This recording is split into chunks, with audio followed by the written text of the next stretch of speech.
ಹೇಗಿದ್ದೀರಾ ಬೆಂಗಳೂರು?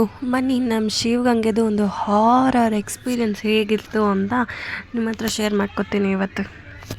ಶಿವಗಂಗೆಗೆ ಚಿಕ್ಕವಳಿದ್ದಾಗ ತುಂಬ ಸರಿ ಅಪ್ಪ ಕರ್ಕೊಂಡೋಗಿದ್ರು. ಬಟ್ ಇವಾಗ ನಾವು ದೊಡ್ಡವರಾದ್ಮೇಲೆ ಅಲ್ಲಿಗೆ ಹೋಗ್ಬೇಕಂತ ತುಂಬ ಅನ್ಕೊತಾ ಇದ್ದೆ. ಬಟ್ ಅದು ಮಳೆ ಸೀಸನಲ್ಲಿ ಹೋಗಬೇಕಂತ ಇಷ್ಟ ಆಯಿತು. ಬಿಕಾಸ್ ಇನ್ಸ್ಟಾದಲ್ಲೆಲ್ಲ ನೋಡಿರ್ತೀವಲ್ಲ, ಮಳೆ ಬಂದಾಗೆಲ್ಲ ಹಿಲ್ ಸ್ಟೇಷನ್ಸ್ ಎಷ್ಟು ಚೆನ್ನಾಗಿ ಕಾಣುತ್ತೆ ಅಂತ. ಅದಕ್ಕೆ ಬೆಳಗ್ಗೆ ಗಾಡಿ ಎತ್ಕೊಂಡು ಬ್ಯಾಂಗ್ಳೂರಿಂದ ಸ್ಟಾರ್ಟ್ ಮಾಡಿದ್ವಿ. ಯಾವಾಗಲೂ ಹಿಲ್ ಸ್ಟೇಷನ್ಸ್ಗೆಲ್ಲ ಹೋಗಬೇಕಾದ್ರೆ ಟ್ರೆಕ್ಕಿಂಗ್ ಹೋಗೋ ಥರನೇ ಡ್ರೆಸ್ ಮಾಡ್ಕೊಂಡು ಹೋಗ್ತೀನಿ, ಶೂಸ್ ಎಲ್ಲ ಹಾಕ್ಕೊಂಡು. ಇದು ಶಿವಗಂಗೆ ಟೆಂಪಲ್ ಎಲ್ಲ ಇದೆ ಅಂದ್ಬಿಟ್ಟು ಸ್ವಲ್ಪ ಟ್ರೆಡಿಷ್ನಲ್ ಆಗಿ ಹೋಗೋಣ ಅಂತ ಫಸ್ಟ್ ಟೈಮ್ ಟ್ರೆಕ್ಕಿಂಗ್ ಶೂಸು ಹಾಕ್ದಿರ ಟ್ರೆಡಿಷ್ನಲಾಗಿ ನಾರ್ಮಲಾಗಿ ಸ್ಲಿಪ್ಪರ್ ಹಾಕ್ಕೊಂಡು ಹೋಗಿದ್ದು. ಅದು ಮಾಡಿದ ದೊಡ್ಡ ಮಿಸ್ಟೇಕು, ಅದು ಈ ಮಳೆ ಸೀಸನಲ್ಲಿ. ನೋಡಿ ಹಾಗೆ ಮಳೆ ಸ್ಟಾರ್ಟ್ ಆಗೇ ಬಿಡ್ತು. ಎಷ್ಟು ಜೋರು ಮಳೆ ಅಂತಂದರೆ ಬಿಸಿಲೂ ಇತ್ತು, ಮಳೆನೂ ಬರ್ತಾಯಿತ್ತು. ಒಂದು ಸ್ವಲ್ಪ ಹೊತ್ತು ಬಿಸಿಲು ಇರ್ತಾಯಿತ್ತು, ಒಂದು ಸ್ವಲ್ಪ ಹೊತ್ತು ಮಳೆ ಬರ್ತಾಯಿತ್ತು. ಅದಕ್ಕೆ ನಮ್ಮ ಮೈಂಡ್ ವಾಯ್ಸ್ ಹೆಂಗಿತ್ತು ಗೊತ್ತಾ? ಬಿಸಿಲೇ ಇರಲಿ ಮಳೆಯೇ ಬರಲಿ ಕಾಡಲ್ಲಿ ಮೇಡಲ್ಲಿ ಅಲವೇ.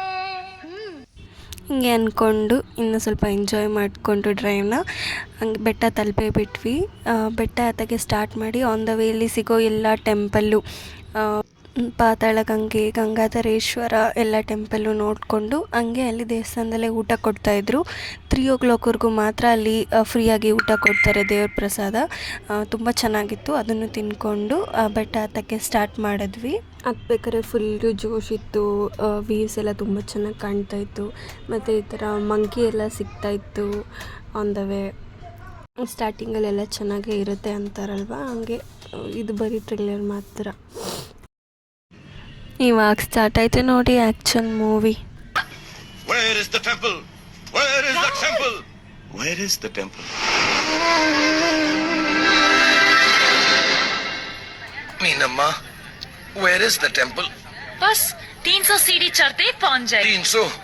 अरे 100 में तो जन्नत का स्टॉप आ जाएगी.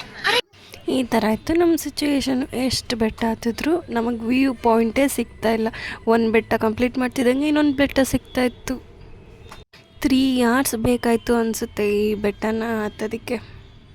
ಮತ್ತು ಸ್ಟೆಪ್ಸ್ ಕೂಡ ಏನು ಅಷ್ಟು ಈಸಿ ಇರಲಿಲ್ಲ. ಒಂದೊಂದು ಸ್ಟೆಪ್ ಹತ್ತೋದಕ್ಕೂ ನಮಗೆ ಸಪೋರ್ಟ್ ಹಿಡ್ಕೊಳ್ಳೇಬೇಕು. ಮತ್ತು ಮೆಟ್ಲು ಕೂಡ ತುಂಬ ಸ್ಟೀಪ್ ಆಗಿದೆ. ನೀವು ಇನ್ಸ್ಟಾದಲ್ಲಿ ಬರೀ ವ್ಯೂ ಪಾಯಿಂಟ್ ಮಾತ್ರ ನೋಡಿರ್ತೀರ, ಬಟ್ ಅದು ಹೋಗೋ ದಾರಿ ಮಾತ್ರ ಹೆವಿ ಸ್ಕೇರಿ ಆಗಿದೆ. ಒಂದು ಸ್ಟೆಪ್ ಸ್ಲಿಪ್ ಆದರೂ ಅಷ್ಟೇ ನಿಮ್ಮ ಕತೆ.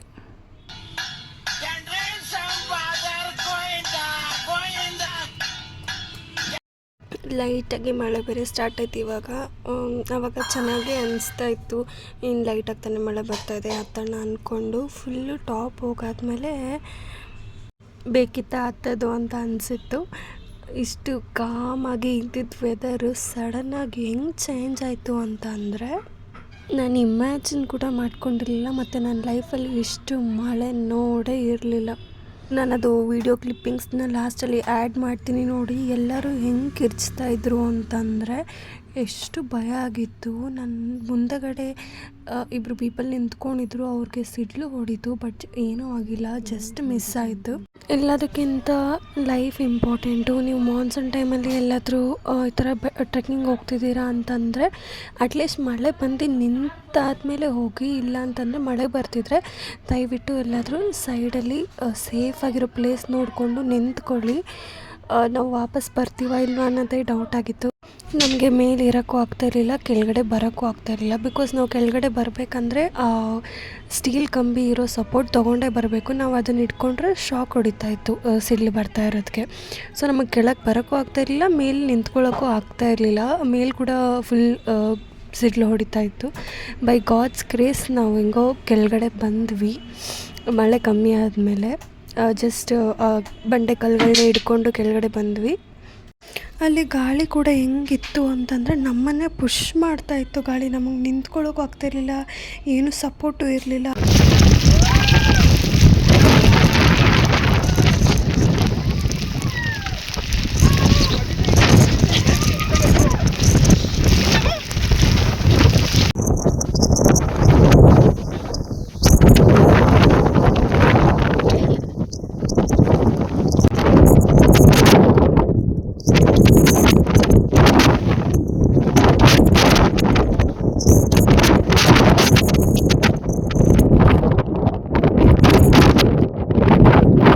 ಇಷ್ಟು ಹಾರಿಬಲ್ ಎಕ್ಸ್ಪೀರಿಯೆನ್ಸ್ ಆದಮೇಲೆ ಜೀವ ಫೈನಲಿ ವಾಪಸ್ ಬಂತು ಕೆಳಗಿಳಿದ್ಮೇಲೆ.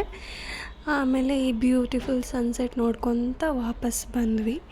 ನಾನು ಎಲ್ಲರಿಗೂ ಹೇಳೋದಿಷ್ಟೇ, ಎಲ್ಲರೂ ಮಾನ್ಸೂನಲ್ಲಿ ಟ್ರೆಕ್ಕಿಂಗ್ ಹೋಗ್ಬೇಕಂತ ತುಂಬ ಇಷ್ಟಪಡ್ತಾರೆ. ಬಟ್ ಹೆವಿ ರೇಣಿದಾಗ ದಯವಿಟ್ಟು ಹಿಲ್ ಟಾಪ್ ಮೇಲೆ ಹೋಗಬೇಡಿ.